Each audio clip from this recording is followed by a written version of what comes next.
और पुलवामा में अवंतीपुरा में हुए आतंकी हमले में बेहद दर्दनाक खबर सामने आ रही है। हमले में जख्मी एसपीओ की बेटी की भी मौत हो गई है। ताजा अपडेट इस मामले में, आतंकियों ने कल रात करीब 11 बजे एसपीओ के घर में घुसकर हमला किया था। हमले में एसपीओ फैयाज अहमद शहीद हो गए थे। इस हमले में उनकी पत्नी की मौत हो गई।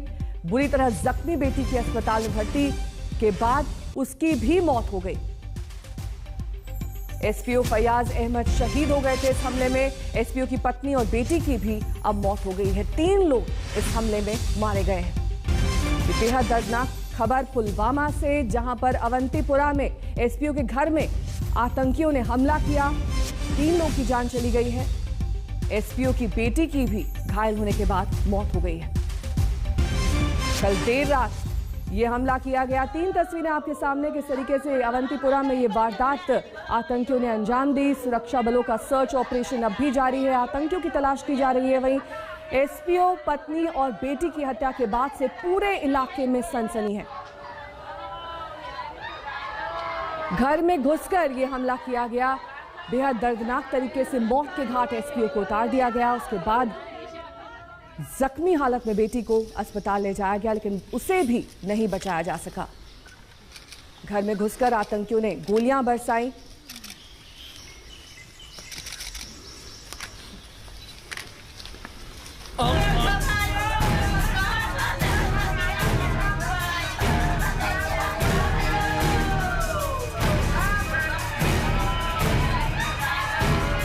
आतंकियों की एक और कायराना करतूत, उजड़ गया एक परिवार।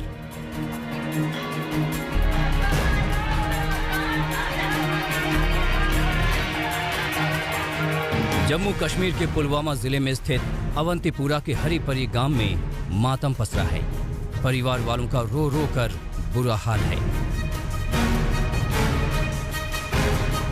ये परिवार है special police officer Fayaz Ahmad का।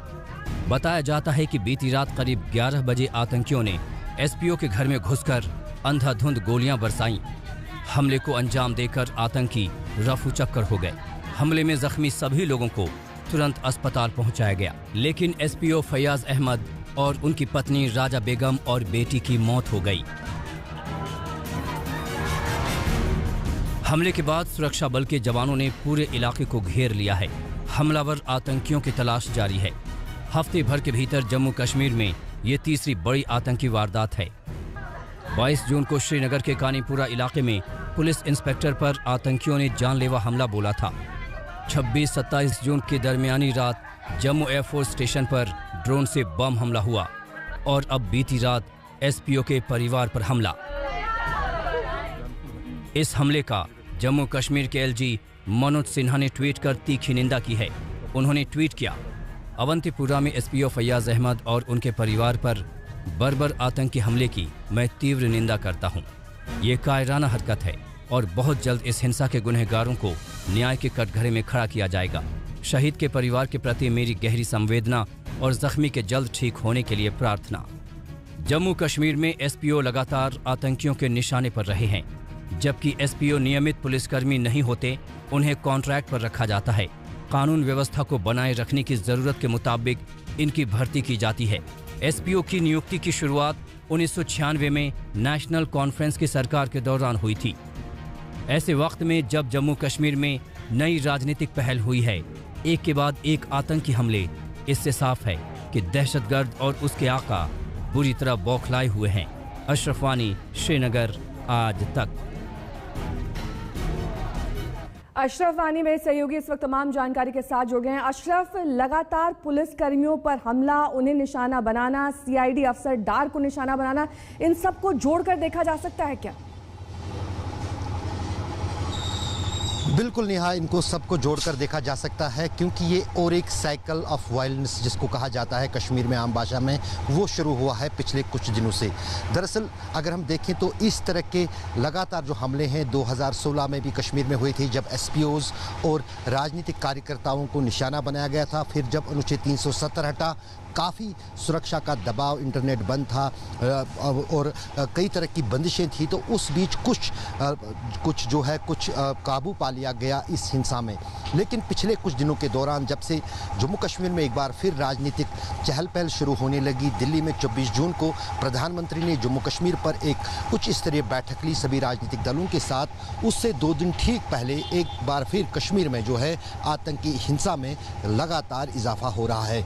अगर इस बीती रात की घटना की बात की जाए तो करीब 9:30 बजे जो है फयाज़ अहमद भट्ट, जो कि एक पुलिस में बतौर स्पेशल पुलिस ऑफिसर काम करते हैं, उनका एक बेटा जो है वो भारतीय सेना में टेरिटोरियल आर्मी में बतौर एक सिपाही काम कर रहा है। उनके घर में घुसकर मिलिटेंटों ने अंधाधुंध गोलीबारी की, जिसमें पूरे परिवार के तीनों सदस्य यानी पिता फयाज़ अहमद भट्ट जिनकी उम्र 41 साल थी, उनकी पत्नी और उनकी बेटी को गोलियां लगी, गंभीर रूप से घायल हुए और आज सुबह तक तीनों परिवारजनों ने जो है दम तोड़ दिया है।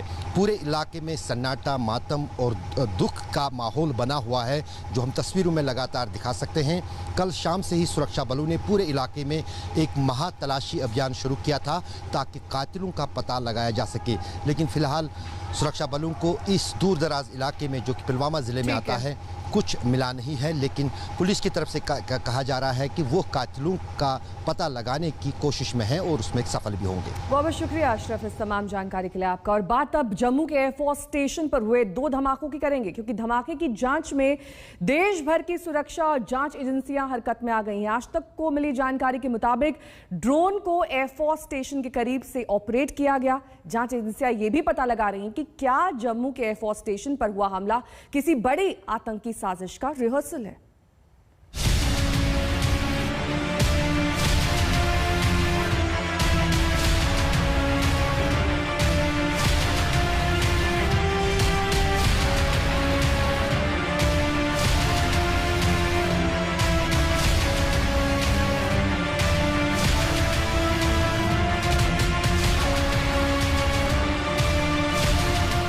क्या जम्मू कश्मीर एयरफोर्स स्टेशन पर ठीक इसी तरह ड्रोन से हमला हुआ था जैसा इस एनिमेशन में दिखाया गया है?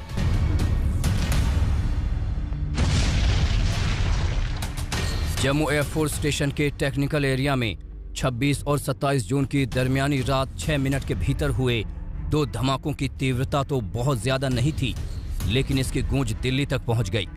धमाके के बाद NIA से लेकर IB तक और एयरफोर्स से लेकर NSG तक एक्शन में है।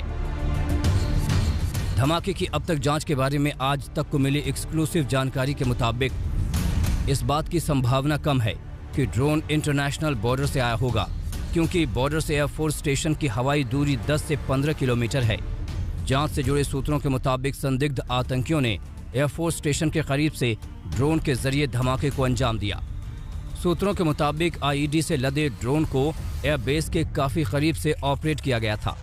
जांच से जुड़े सूत्रों के मुताबिक हमले में 2 ड्रोन का इस्तेमाल किया गया, लेकिन बड़ा पेंच ये है कि सूत्रों के मुताबिक ड्रोन का कोई अवशेष नहीं मिला है, सिर्फ स्प्लिंटर्स और विस्फोटक के अवशेष मिले हैं। ऐसे में माना जा रहा है कि ड्रोन का इस्तेमाल विस्फोटक गिराने के लिए किया गया, यानी विस्फोटक ड्रॉप कर ड्रोन वापस लौट गया। यानी कुल मिलाकर अब तक इस धमाके की 2 थियरी सामने आ चुकी है। पहली थियरी तो ये है कि ड्रोन सीमा पार से भेजे गए। दूसरी थियरी ये है कि ड्रोन्स को जम्मू से ही ऑपरेट किया गया।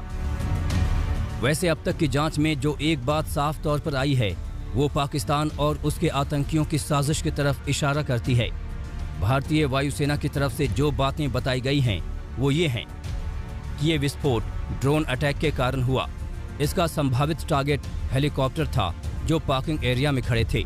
इन धमाकों के सिलसिले में 2 संदिग्धों को हिरासत में लिया गया है। वायुसेना ने कहा कि धमाकों में किसी भी उपकरण या एयरक्राफ्ट को नुकसान नहीं पहुंचा है।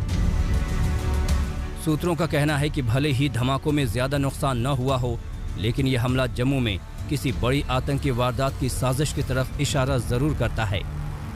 जम्मू शहर में भी जो है 2 आतंकियों को पकड़ा गया है, जिनसे जो है असला गोला बारूद भी बरामद किया गया है और ऐसा माना जा रहा है कि वो जो है जम्मू शहर को दहलाने वाले थे, कोई बहुत बड़ी आतंकी वारदात करने वाले थे। तो साफ तौर पर एक बार फिर ये सामने आ रहा है कि आतंकी साजिश जो है यहाँ पर की गई थी, एयर स्टेशन को दहलाने की, जम्मू शहर को दहलाने की। इन धमाकों की जांच सुरक्षा एजेंसियां किसी बड़े टेरर अटैक की जांच के तौर पर कर रही हैं, क्योंकि धमाके छोटे थे, लेकिन जिस जगह पर हुए वो भारतीय एयरफोर्स के लिए बेहद महत्वपूर्ण है। जम्मू एयरफोर्स स्टेशन अंतर्राष्ट्रीय सीमा से सिर्फ 14 किलोमीटर के एरियल डिस्टेंस पर है। यहाँ से जम्मू कश्मीर के अलग अलग इलाकों में सैन्य आपूर्ति की जाती है। जम्मू एयरफोर्स स्टेशन हेलीकॉप्टर्स के ठहरने की सबसे महत्वपूर्ण जगह है। जम्मू क्षेत्र में आपदा राहत के लिए ज्यादातर ऑपरेशन भी इसी बेस से संचालित किए जाते हैं। इस स्टेशन के टेक्निकल एरिया में विस्फोट होना भी अपने आप में चिंता की बात है, क्योंकि वहीं पर सारे एयरक्राफ्ट और हेलीकॉप्टर होते हैं। इस लिहाज से भी इस हमले को सिर्फ 2 छोटे धमाके के तौर पर ना तो देखा जा सकता है और ना ही देखा जा रहा है। जम्मू से सुनील जी भट्ट के साथ मंजीत नेगी, दिल्ली आज तक। जम्मू से हमारे संवाददाता सुनील जी भट्ट इस वक्त तमाम जानकारी के साथ जुड़ गए हैं। सुनील, क्योंकि आप लगातार इस पूरे मामले पर नजर बनाए हुए हैं, 2 थ्योरीज पर काम चल रहा है। एक थ्योरी ये कि ये ड्रोन सीमा पार से आए, अंतर्राष्ट्रीय बॉर्डर क्रॉस करके आए, और दूसरी थ्योरी ये कि ये 7 किलोमीटर के दायरे से ही आए हैं। किस थ्योरी पर ज्यादा फोकस किया जा रहा है, किसकी ज्यादा संभावना लगती है यहाँ पर जांच में? बिल्कुल नेहा, मैं आपको बता दूं कि मैं इस समय जो है जम्मू के वायुसेना स्टेशन के बाहर ही खड़ा हुआ हूं, और जो इस समय जांच चल रही है, जैसा कि आपने कहा कि 2 पहलुओं पर हो रही है कि आखिरकार ये ड्रोन आया कहां से। ड्रोन के स्रोत पर जो है इस समय जांच चल रही है। जो पहली थ्योरी है कि जो ड्रोन है वो अंतर्राष्ट्रीय सीमा से जो है पाकिस्तान ने भेजा, लेकिन चूंकि जो यहाँ का जो वायु स्टेशन है, वायुसेना का स्टेशन है, इसकी दूरी जो है सड़क मार्ग से लगभग 30 किलोमीटर दूर है अंतर्राष्ट्रीय सीमा से, और अगर हम वायु मार्ग की बात करें तो 10 से 15 किलोमीटर दूर है। तो जो सुरक्षा विशेषज्ञ है उनका कहना है कि ये जो थ्योरी है कि जो ड्रोन है अंतर्राष्ट्रीय सीमा से आया होगा, ऐसा जो है इसके कयास जो है वो कम है, क्योंकि इतनी दूरी तक अगर ड्रोन आता है वो अनडिटेक्टेड नहीं हो सकता है। दूसरी थ्योरी जो है कि क्या वो ड्रोन जो है कहीं जम्मू शहर से ही तो नहीं ऑपरेट हो रहा था, आखिर कौन उसे ऑपरेट कर रहा था। तो दूसरी थ्योरी पर इस समय ज़्यादा काम हो रहा है। हालांकि पहली थ्योरी को भी रूल आउट नहीं किया जा रहा है, हर पहलू पर जो है जांच चल रही है, और इस विषय को जो है बड़ी ही गंभीरता के साथ लिया जा रहा है। और इसीलिए ना एक एजेंसी बल्कि कई सारी एजेंसियां और सुरक्षा एजेंसियां जो है जांच में जुटी है, चाहे NIA हो, NSG हो, फॉरेंसिक टीम्स हो, जम्मू कश्मीर पुलिस हो, CRPF हो, भारतीय सेना हो, वायुसेना हो, सभी जो है जांच में जुटी हुई हैं। साक्ष्य जमा हो रहे हैं और ये पता लगाया जा रहा है कि आखिरकार इतनी बड़ी साजिश किसने रची, और ये जो हाई सिक्योरिटी जोन है जो जम्मू का वायुसेना का स्टेशन है, आखिर इसकी सुरक्षा में चूक कैसे हुई, ड्रोन अंदर कैसे गया और ये धमाके कैसे हुए। तो बड़ी गंभीरता के साथ इस विषय को लिया जा रहा है, क्योंकि अगर ये साबित होता है पूरी जांच के बाद कि ड्रोन के जरिए ही ये हमला हुआ है, तो फिर ये ऐसा पहला मामला होगा समूचे देश में जबकि आतंकवादियों ने ड्रोन के जरिए ये हमला करवाया है। क्योंकि ऐसी चीजें हम ज्यादातर मध्य एशिया में देखते हैं, ईरान और सऊदी अरब के बीच जो तनाव चल रहा है, एक दूसरे के एसेट्स को टारगेट करने के लिए वो ड्रोन का इस्तेमाल करते हैं। लेकिन अगर ये साबित हो पाता है पूरी जांच के बाद कि ड्रोन का इस्तेमाल हुआ है, तो बड़ा ही गंभीर विषय है। और तमाम जो इतने भी सिक्योरिटी इंस्टॉलेशंस लौटूंगी मैं आपके पास, क्योंकि जम्मू एयरफोर्स स्टेशन पर हुए धमाके पर तीखी राजनीतिक प्रतिक्रिया सामने आई है। तमाम राजनीतिक दलों ने पार्टी लाइन से उठकर पाकिस्तान पर कार्रवाई की मांग की है। मैं समझता हूं वक्त आ गया है। पाकिस्तान जो हमारे जम्मू कश्मीर पे टेररिज्म का कोई बढ़ावा दे रहा है, उसको एक साफ मैसेज जाना चाहिए कि बहुत हो गया, अब और नहीं। क्योंकि अब अफगानिस्तान से जब अमेरिका बाहर जा रहा है, ऐसा ना हो कि पाकिस्तान के कोई ऐसे घिनौने डिजाइन हो कि वो जम्मू कश्मीर को और टारगेट करे और यहाँ का माहौल खराब करे। लगता है कि पाकिस्तान ने ड्रोन का प्रयोग करके जम्मू के डिफेंस एयरपोर्ट को टारगेट करने की कोशिश की है, जिसको विफल कर दिया गया है। आतंकवादियों को गिरफ्तार किया गया है। लगातार जम्मू कश्मीर के अंदर पाकिस्तान के आतंकवादियों का सफाया हो रहा है। सीमा पर LOC पर पाकिस्तानी आतंकवादियों की घुसपैठ होते ही उनको मौत के घाट सेना उतार रही है। तो तमाम राजनीतिक प्रतिक्रियाएं आ रही हैं, इसकी आलोचना की जा रही है और जांच की भी बात की जा रही है। सुनील, बहुत बहुत शुक्रिया इस तमाम जानकारी के लिए आपका। तमाम अपडेट्स सुनील जी भट्ट हमें जम्मू से दे रहे थे, लगातार मामले पर नजर बनाए हुए हैं। अब बात गाजियाबाद में हुई एक दिल दिला देने वाली वारदात की करेंगे। गाजियाबाद में कुछ बदमाशों ने एक कपड़ा कारोबारी के घर घुसकर कारोबारी समेत घर के 3 लोगों की हत्या कर दी। हत्या लूटपाट की कोशिश का विरोध करने पर हुई या इसके पीछे कोई आपसी रंजिश थी, इसका खुलासा अब तक नहीं हो पाया है।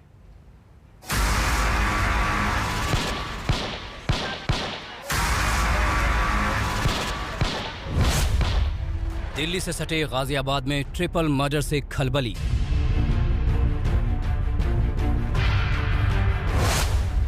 कपड़ा कारोबारी के घर में घुसकर हमला।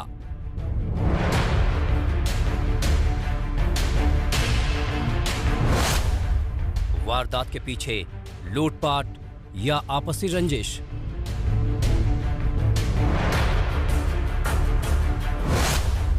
तीन की मौत, 1 जख्मी। पुलिस वाले खोजी कुत्ते। सुबह सुबह खोजी कुत्ते के साथ पुलिस वालों की कदम ताल। तस्वीर ये बताने के लिए काफी है कि यहाँ कोई वारदात हुई है। जी हाँ, गाजियाबाद के लोनी कोतवाली क्षेत्र के टोली मोहल्ले में सुबह करीब 3 बजे सनसनी मच गई। लोग जब गहरी नींद में थे तभी इस घर में हुई दनादन फायरिंग से आसपास के लोग सख्ते में आ गए। हमला टोली कॉलोनी में रहने वाले कपड़ा कारोबारी रियाज उर्फ रियाजुद्दीन के घर पे हुआ था। बदमाशों ने घर में घुसकर वारदात को अंजाम दिया। व्यापारी रियाज और उसके 2 बेटों अज्जू और इमरान और उनकी पत्नी को गोली मारी गई, जिसमें रियाज और उसके दोनों बेटों की मौत हो गई, जबकि पत्नी की हालत गंभीर बताई जा रही है। थाना लोनी क्षेत्र में एक मोहल्ले में आज एक परिवार में रात्रि में 4 सदस्यों को गोली लगने की सूचना प्राप्त हुई और जिसमें से अभी 3 लोगों की मृत्यु हो गई है और एक महिला घायल है जिनका उपचार चल रहा है। घटनास्थल का हम लोगों के द्वारा निरीक्षण किया। फील्ड यूनिट और डॉग स्क्वाड यहाँ मौके पर मौजूद है। घटना के कारणों की जानकारी की जा रही है। जो घायल हैं उनका इलाज सुनिश्चित कराया जा रहा है और हमारी थाना लोनी सर्किल की 3 टीमें इसमें अलग अलग पहलुओं पर इस समय वर्तमान में जांच कर रही हैं। तो क्या कोई लूट का मामला सामने आया? अभी इसमें सारे तथ्य नहीं आए हैं, बहुत जल्दी जैसे बाकी तथ्य आ जाएंगे आपको बता देंगे। घर में घुसकर ट्रिपल मर्डर से पुलिस सख्ते में है। पुलिस कई पहलुओं से इसकी जांच कर रही है। पुलिस के सामने जांच में बड़ा सवाल यह है कि क्या हमलावर डाका डालने आए थे और विरोध करने पर गोलियां चलाईं, या किसी रंजिश के तहत हमलावर पूरे परिवार का सफाया करने आए थे। मयंक गौड़ के साथ अरविंद ओझा, गाजियाबाद आज तक। अगली खबर का रुख करेंगे, बात करेंगे मुंबई में बीती रात हुए बवाल की। जी हां, कल देर रात मुंबई के साइन अस्पताल में मरीज की मौत पर तीमारदारों ने डॉक्टर्स के साथ धक्का मुक्की और विरोध में रेजिडेंट डॉक्टर्स सड़क पर उतर आए। डॉक्टर्स ने कैंडल मार्च निकाला। रेजिडेंट डॉक्टर्स ने धमकी दी है कि अगर जल्द आरोपियों को गिरफ्तार नहीं किया गया तो वो सामूहिक छुट्टी पर चले जाएंगे। ये पूरी घटना कल देर रात की है। डॉक्टर्स की माने तो 25 जून की रात एक मरीज को लाया गया जो क्रॉनिक किडनी की बीमारी से ग्रसित था, जिसकी हालत काफी खराब थी। उस वक्त ड्यूटी पर तैनात डॉक्टर्स ने उसे बचाने की भरपूर कोशिश की, लेकिन उसकी मौत हो गई। जब डॉक्टर्स मरीज की मौत की जानकारी देने मृतक के परिजनों के पास पहुंचे तो परिजनों ने डॉक्टर्स के साथ मारपीट की, महिला डॉक्टर्स के साथ धक्का मुक्की की और गालियां दी। मन की बात में पीएम सर ने इस चीज़ को वायलेंस अगेंस्ट डॉक्टर्स पे कमेंट किया, बट सिर्फ कमेंट करने से कब तक चलेगा? कब तक सिर्फ आश्वासनों से हम लोग अपने काम जारी रखेंगे? जो हुआ, जिसके साथ हुआ, वो हम में से एक था। आज हमें डर लग रहा है वही वार्ड में जाके काम करना। क्यों? क्योंकि जिसने ये किया, जिसने थप्पड़ मारा, जिसने फीमेल रेसिडेंट डॉक्टर को जोर से धक्का मार के बाजू किया, गाली गलौज किया, वो बंदा अभी तक अरेस्ट नहीं हुआ है। हमारा एक ही डिमांड था कि 48 आवर्स में हमको बोला गया था आप प्लीज रुकिए, हम अरेस्ट करके देंगे, पर अभी तक अरेस्ट नहीं हुआ है। रुकना होगा यहाँ। एक छोटे से ब्रेक के लिए फौरन होंगे हाजिर कुछ और खबरों के साथ। देखते रहिए आज तक।